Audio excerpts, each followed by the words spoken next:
good day to brew, baby? What is up, YouTube? It's your boy Millsy, back with Hometown Commander. We're back for another episode of Millsy Brews, the show where I brew my version 1.0 deck list of the commander in front of us on my quest to outbrew the Magic world. And as always, the deck list will be down in the description for your use. This week we are finishing up our 2023 roundup. This has been really fun to look at old deck lists and new, have some fun at the end of the year without being tied to specific sets or specific content. Just knock some decks out and get ready.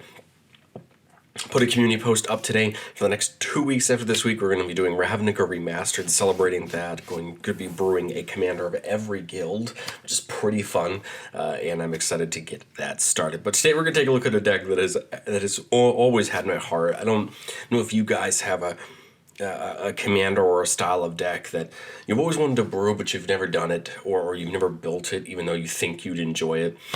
And this is a deck that ever since I saw this card, I knew I would love, and I never ended up brewing it or building it for myself. One of my good friends, Andrew, has this deck build, and I love playing against it because I know how dirty it is. I know how great it is, and it's always fun to see how I can handle, how I can survive, how I can manipulate playing against a deck that I know is just going to come out in a massive value. And that's Isshin, 2 Heavens as one, a 3-mana 3/4 human samurai. It says if a creature attacking will cause a triggered ability of a permanent we control to trigger, that ability triggers an additional time. This isn't a new style of effect. We had Wolfgar in red-green that had a very similar type of effect that was just when you attacked, you doubled that trigger. But what I like about this text is it kind of has a sneaky spot. It says whenever a creature attacking would cause a triggered ability of a permanent you control to trigger, not whenever a creature you control attacks, and it causes a ability to trigger. So what's interesting about this is if we had effects that would have when our opponents attack, those get doubled as well. We have 1 or 2 in the deck, not too many. Mainly we're focusing on effects that happen when we attack, but I think that's interesting to think about in the back of your head if you want to play the curses or things like that. We could do that, and in fact you'll get them doubled. But to me, I don't think that's where Isshin shines. I think Isshin shines at just absolutely pounding our opponents' throats and making sure that we're just burying them in value. To me, if Mardu is any good at one thing, it's combat. It's being tricky in combat and being good in combat, right? We have black, we have death touch, we have red, we have first strike, we have white, we have vigilance, we have some of these fun abilities that we get access to. And I think with the right creatures, Isshin can be an absolute menace to deal with. And what I've tried to do is take a little bit out of where I think most people would spend the value in a deck like this. Like this deck has no fetches, no shocks. I still think the mana base is competent. What I try to do is push it all up into the creatures and spells. I want this deck to hurt our opponents, and that's the goal. So normally I go through what we want the deck to do, and this deck is just going to attack for value. We're playing spells, we're playing creatures, and we are ramming them down our opponent's throats. We have removal for sure. We have ways to get some of our important enchantments. We'll talk about those first. But at the end of the day, every creature in our deck is designed to run at our opponent's true aggro or aggro mid-range style and try to deal as absolute much damage as possible and put our opponents on their back foot so that if they can swing back, it's not as bad as we expect it to be. So there's a couple key enchantments that when I think of Isshin, I think of these cards. One, because their way they're worded just defines right what you'd expect from Isshin. But 2, because the second you ever see them get played with Isshin, you'll start to understand why they're so good. The first is Fervent Charge. It says whenever a creature you control attacks, it gets +2/+2 on a turn. So with Isshin out, this is +4/+4 to every creature that attacks.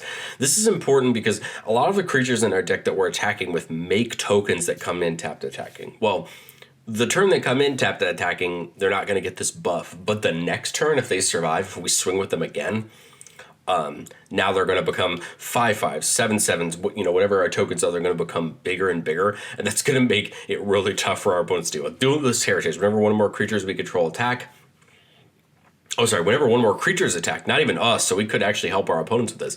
You may have target attacking creature gain double strike until end of turn. Duelist Heritage is one of the cards that I think most people are just going to look at for yourself. Oh, I get to make 2 of my creatures have double strike. But what I think is interesting about Duelist Heritage is you can actually help an opponent out if you wanted to. You could actually give one of their creatures double strike, which is an interesting type of an ability.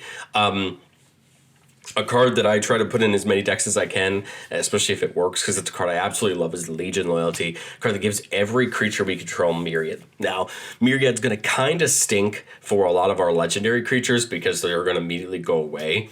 But for our creatures that aren't legendary, we're getting 2 copies of them attacking each of the other opponents. And depending on the creature, that can be pretty darn good for us. Now, we do have a creature that does slightly help us with this.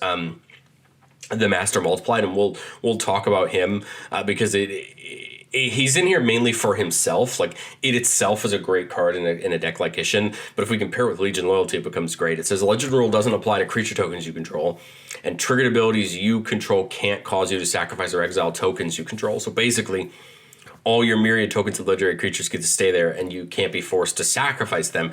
This is good for even our non-legendary creatures, because then the Myriad effects make you exile them at the end of combat. They won't either. But Master Multiply is mainly here so that it will attack our opponents, keep the tokens that also have Myriad, and continue to multiply and have more and more that are attacking our opponents.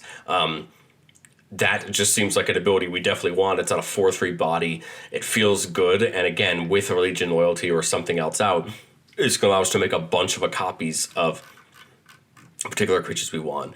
Mardu Ascendancy has a pretty great ability. Whenever a non-token creature we control attacks, we put a 1/1 red Gobbo on the battlefield tapped and attacking. So for each creature that attack, we're going to get 2 of them. Remember, that comes in and you choose your target. Now, quick disclaimer, because it's going to come up in someone's game when they're dealing with these type of abilities. I want to make sure we're all aware. If you're playing against an opponent that's playing Ghostly Prison, or Sphere of Safety, or these kind of cards that prevent you from attacking Windborne Muse. Let's say you can't declare an attack unless you pay a certain amount of mana. As soon as you declare the attack and these effects go off, these creatures come in tapped and attacking, and they're not declaring an attack, so means you do not have to pay for them. That's what makes creatures like Adeline, that we'll talk about when we get up to our creatures, so good. Is because not only do they hit everybody, but they get around these restrictions, the crawl spaces and things like that. They're going to completely get around all of those restrictions and help hit our opponent. And then we can sack to give all of our creatures +0/+3 till end of turn if need be. That help just protects us in case we get a bad attack or something happens and somebody plays a spell and we need to protect our board. It's pretty great to have that. And the Chivalric Alliance, remember, we attack with 2 or more creatures, we draw a card. Again, getting to draw 2 cards for attacking seems like a pretty great thing. I won't talk too much about the other spells in the deck because I think it's pretty much what you expect from Mardu Good Times. I will say we are an aggravated assault deck. I think aggravated assault is a great win con for Isshin, especially once you get your board wide enough. We are playing things like Sword of Feast and Famine and Diamond Pickaxe to try to generate treasures to help us pay for aggravated assault. We're also playing something like Professional Facebreaker, which can make those treasures to hopefully give us enough resources to pay for aggravated assault if need be. Aggravated Assault is not the only win con of our deck. We have plenty of other ones. It is just a tool in our toolbox to turn our massive Isshin board state into a win.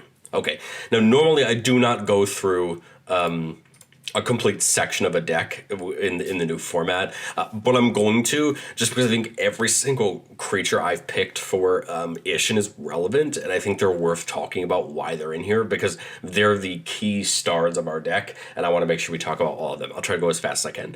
Adeline, star 4, where stars the number of creatures we control. Whenever we attack, whether she attacks or not, for each opponent we make a 1/1 tap and attacking them. So with Isshin out, 2 1/1s attacking everyone. A Nimpakal, whenever we attack with 1 or more non-gnome creatures, again, she does not have to attack in order to do it. Put a +1/+1 counter on a Nimpakal, then create X 1/1 gnome artifact creature tokens that are tapped and attacking, where X is the number of counters on it. Again, twice per combat, doesn't even have to attack to get that ability. What's key about those 2 is we get them the turn they come down. Aurelia the War Leader, 6 mana, 3/4 with haste. It says whenever it attacks for the first time each turn, untap all other creatures you control after this phase of additional combat. Again, a way to get us into more and more combats, making more and more of these tokens, making more and more of these values. Brina the Demagogue, a 3-mana 1/3 that says if a player attacks one of your opponents, that opponent has more life than another one of your opponents. That attacking player draws a card, and we put 2+1/+1 counters on a creature we control. Brina is in here to take advantage of our opponents attacking and us attacking, spreading +1/+1 counters around, drawing us cards, and just trying to refill our hand and get our board bigger. Brutal Horde Chief, whenever a creature we control attacks, so declares an attack, defending player loses a life when we gain a life, so lose 2, gain 2 every time a creature declares an attack. This is one of those cards that is going to be great if we can get down and protect it. Captain Lannery Storm, whenever it attacks, we get a treasure token. Sick. And then whenever we sack a treasure, it gets +1/+1 till end of turn. So here's a 2/2 that attacks. Every time it attacks, 2 treasures. Commissar, Severia Rain, and Mishra Claim by Gix have pretty much the same role in our deck, which is whenever it attacks, Mishra doesn't have to attack, but they have a similar ability. Whenever it attacks, each opponent loses X life and we gain X life, where X is the number of other attacking creatures. Mishra says where X is the number of attacking creatures. The really cool part about these two abilities that I didn't think about until I started messing around with this deck in Arena, is if we stack this trigger last, all these other effects that bring in creatures tapped and attacking will stack above them, put them on the battlefield tapped and attacking, and that number will count for this, making these probably pretty darn deadly. If you got up to 15 or 16 creatures attacking before we even touch damage, you're negging your opponents for 30 life with Isshin out. And these are the kind of cards I want to win the game with. Not necessarily Ag Assault and things like that, but these are the kind of cards that I really want to win the game with, because I think they're so powerful. And again, it just gets worse and worse every turn. Decadent Dragon, whenever it attacks, we get a treasure. Again, great 4/4 in the air with Trample. Delina Wild Mage, a card that I just want to build a deck like this for. Whenever it attacks, we choose a creature and roll a d20. 1/14, we get a tapped and attacking token that's a copy of that creature, except it's not legendary and has exile that's at the beginning of combat. 15 through 20, we create one of those tokens and roll again. Pick a big creature or a creature that's relevant, bring it in tapped and attacking, and profit. Adeline's a great target for this, not because when it comes in tapped and attacking, you won't get its ability. It's just going to be a very big creature. Something in the air. Again, there's so many great targets for this. But it becomes relevant for things like Mishra and Commissar when you can do this and resolve it before you resolve their effects and potentially have a chance at a couple more creatures on the board for its ability. Atali Primal Storm, whenever it attacks, everybody exiles the top card. Cast any number of them from among we want without paying their mana costs. Again, great. Get the value, it goes off twice, and hopefully we can get good things off the top people's decks. It is a May, so if we flip a board wipe, we don't have to play it, but I think it's still relevant. Goldspan, whenever it attacks, becomes target of a spell, we make a treasure, and treasure sack for double. Killer, especially with all these other treasure effects we have going on. Hunwark Garrison, whenever it attacks, we make 2 1/1s tapped and attacking. Hell Rider, just like that Brutal Horde Chief, whenever a creature we control attacks, Hell Rider deals 1 damage to the player or planeswalker it's attacking. So again, we don't get the life gain like off the Horde Chief, but we still get the damage, and that's important, especially when we're attacking with 8 or 10 creatures. Even if they're 1/1s, we basically are guaranteeing that damage. 2 damage goes through, and we don't even care if the 1/1 lives or dies. Aroa's got a victory. Our creatures that menace and prevent damage will be dealt to attacking creatures we control. This is the kind of creature that can just outright win us a game. Even all of our creatures menace, and pretty much meaning that our opponents can't trade with us in combat, especially with our little 1/1s or 2/2s. And then once Aroa starts attacking, it becomes a great attacker at a 7/4 indestructible. Krenko, Tin Street, Kingpin, whenever it attacks, we put a counter on it and make that many 1/1s, Gobos. Those Gobos don't come in tapped and attacking, but we really don't care. They just become blockers for us. Krenko's going to automatically grow 2. Only going to make 2 and 3 goblins respectively the first time it attacks, and it just gets better from there. Mural Shield of our guy, preventing our opponents from casting spell or activating abilities of artifacts, creatures, or enchantments on our turn. And then whenever it attacks, we make X 1/1s, where what X is the number of soldiers we control. We do have a few soldiers in the deck, but at minimum it's just going to make 1 and then 2, right, on the first turn it attacks. More if we can get more out.